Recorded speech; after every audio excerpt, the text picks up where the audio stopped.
We look good. Alright, this is a quick video on having sex on the first date.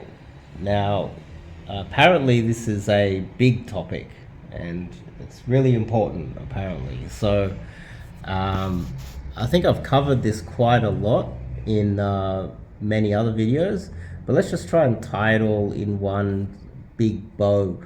To start with, like if you're a woman and you're dating out there, the dominant strategy for you as a woman is to always avoid having sex on the first date. Always avoid it, because you want to get to know the guy. You want to it depends on what type of girl you are too. Like, are you looking for a long-term relationship? We know that a lot of women, especially in the West, aren't looking for long-term relationships until they are too old that nobody wants them. Next thing you know, they're looking to get married. But while they're 18 to 21 and there's all these guys that want to marry them and lock them into a relationship, they start talking about having their freedom and they want to explore themselves. And so a lot of in the West, the gatekeepers to one night stands are in fact the women, not the men. But let's just say you are the type of that the girl is actually looking for a long-term relationship. She's looking for a good guy, and this is something that we just totally glaze over when there's men trying to get one night stands out there, is that we don't take into account that women are the gatekeepers of these one night stands now in the West, because they don't want to settle down. They want their freedom. He's too controlling. And if we happen to be talking, we just assume that we're talking about the good girls that want a serious relationship and are looking for a boyfriend. Let's just say we are talking about that type of girl today. That girl, the dominant strategy for her would be to wait, get to know the guy a little bit more, and I got a bit of a cough.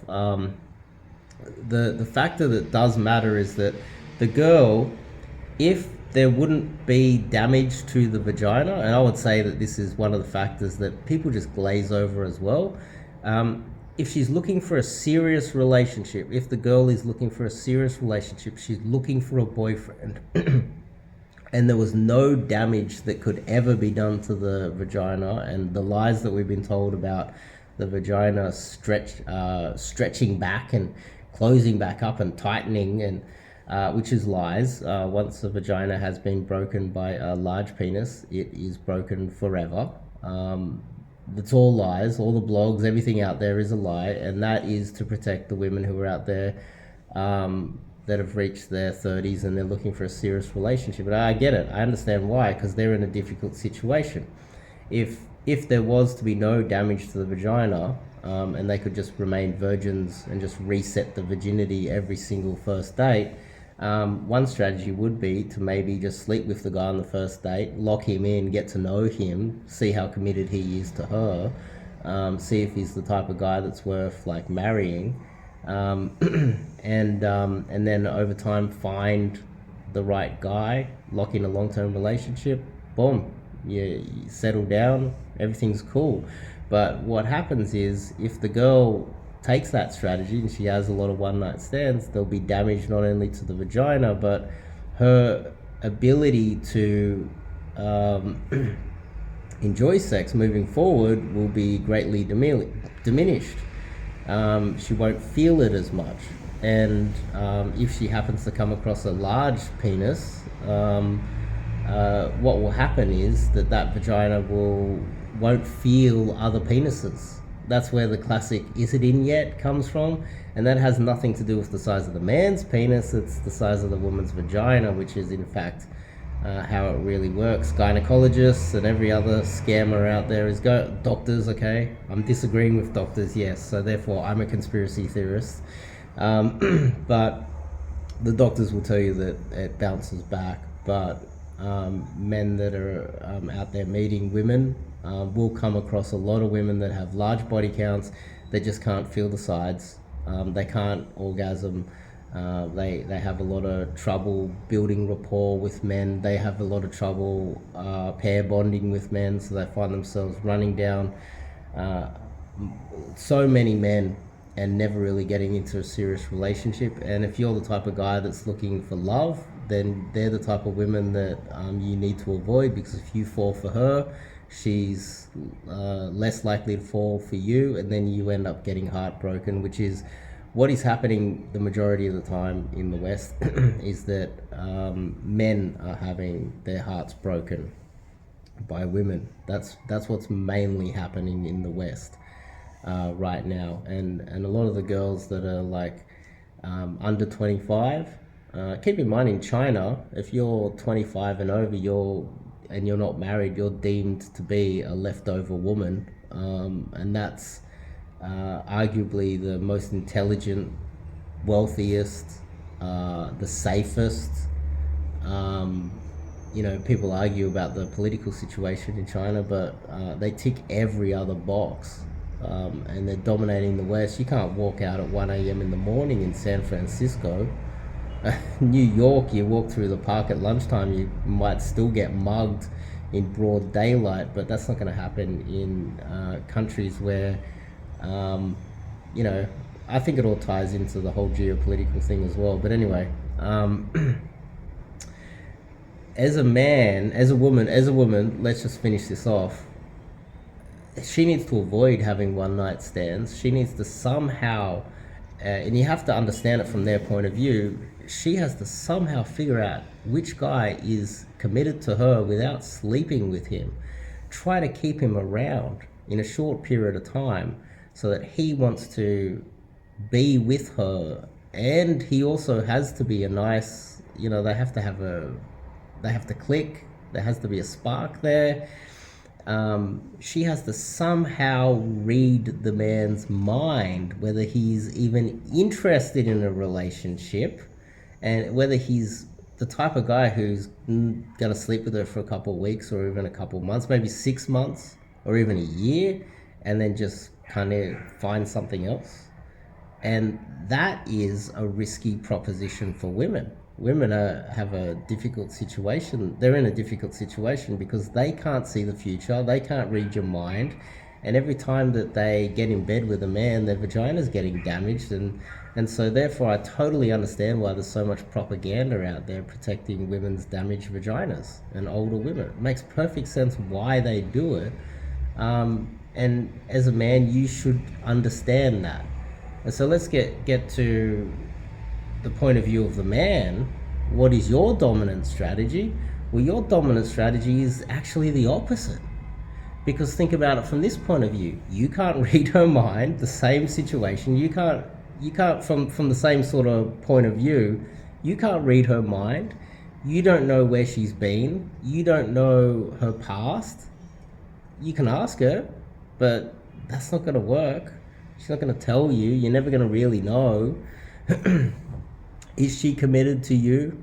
And so what costs you is, let's just say you meet that 21-year-old girl that's just she's at that right age where in most parts of the world she's arguably the most desirable, and when they get married around that age, and more likely to pair bond with a guy, and she's just ticks all of the boxes of like girlfriend wife material. Are you going to date that girl and spend thousands of dollars chasing her for 20 dates and then find out that you've been friend zoned, she's wasted all of your time, the opportunity cost of it, not to mention the money, and then also at the end of it, we don't have the vagina, the penis damage, we have the heart damage. And so there's so many men dating these like younger girls that they're attracted to, and they can see a future with her. Oh, she's so fun, she's so happy, but she's out there exploring herself, and she wants her freedom. And what happens is so many men with those girls that just want to kind of exploit Western society when they're in their prime age, and that's really what it is. It's exploitation of the society. And I kind of And it's also damages them as well. But if they're going to do that, we shouldn't care. Let them damage themselves. They can pay the consequences later on. I really don't care. I'm not going to engage in that conversation because I'm not here to protect them. It's more the men that I would say that need the protecting, is that you will end up getting heartbroken if you invest too much in a girl that is not really committed to you. And that's kind of, it's a double-edged sword, because women are not going to want to do that early because they want to somehow read your mind, and you need to somehow lock her in and try to build a rapport with her and build an emotional connection. So the dominant strategy for you is to try to sleep with her on the first date, and the dominant strategy for her is to try and not sleep with you on the first date. And so what we're in this difficult situation where both of our dominant strategies are at loggerheads, and this is one of the most fundamental aspects of why dating and one-night stands is so difficult. And then who gets to win? Who gets to choose whether it's a one-night stand, or not one-night stand, sorry, you get to sleep with each other on the first date, or you wait multiple dates until sleeping with each other? Well, on average, it is the person with the higher mate value that has the most leverage in that situation. Example, you are an average woman and you have a date with Justin Bieber. Justin Bieber has more leverage because he is of higher mate value than the woman. So therefore, there's a very good chance that Justin Bieber or a rapper or some famous guy is going to get to sleep with the girl faster, immediately, on the first night, the first meeting even. But if you're a guy in Western society and you're crushed by the political system, and you meet a girl that's actually on your level, even not even a girl that's above you, just a girl that's on your level, there's a good chance that you might get suckered into spending thousands of dollars on multiple dates that go nowhere, and caring for her and solving her life problems, and then eventually getting friend zoned because she ends up banging Justin Bieber on the first date after you've been trying to sleep with her for 3 months. And so it's whoever has the most leverage. That's the way I kind of see this. It's we're both at kind of loggerheads, and the ideal situation for a man would be that you are of or perceived higher value than her, and that doesn't mean money, that it's not always looks or height or any other thing. It's just sometimes you get lucky with a girl that doesn't perceive herself to be a 10 when she's really a 2, which is common in Miami, as I've heard. And you find yourself with a 9 or a 10 that perceives herself as a 5, and you're lucky to be a 6, and she thinks that she's punching up to get with you, and you're extremely happy to be with her, and you just happen to have a little bit more leverage, so you get to sleep with her on the first date. She is willing to risk it to be with you, and then you guys are both happy because you slept with her on the first date, which means that you know now that, and you know that the vagina wasn't broken, she hasn't got a large body count. You're ecstatic to be with her. You're ecstatic that she was just open to sleeping with you on the first date, and you're like, yes, I think I might have locked her in. This is the one. And she is like, oh, I gave it away on the first date, I hope he comes back. But then, because you're keen to be with her, you make it very clear by seeing her the next day, texting her every day, calling her every day, speaking to her, and lining up more and more dates and building a proper relationship, because you don't want to lose her either. And then you guys go into a proper relationship. Now, unfortunately, in the West, we have too many 2s that think they're 10s. We haven't too many women that are either women or not women. They can't tell if they're women or not, or men. and they have like a few confusions there, and they still perceive themselves as 10s. Um, uh, but a lot of the men out there, our dream girl is that one that is a high 8, 9, 10, that perceives herself as a 4 or a 5, and it's not that she's naive, it's just that she's a good girl, and she's rare. That's the one we want to find, because we want to be able to try to lock her in fast without expending all of our resources, time, and get heartbroken by dating her for 3 months. If we can sleep with her on the first date, then we're ahead of the game.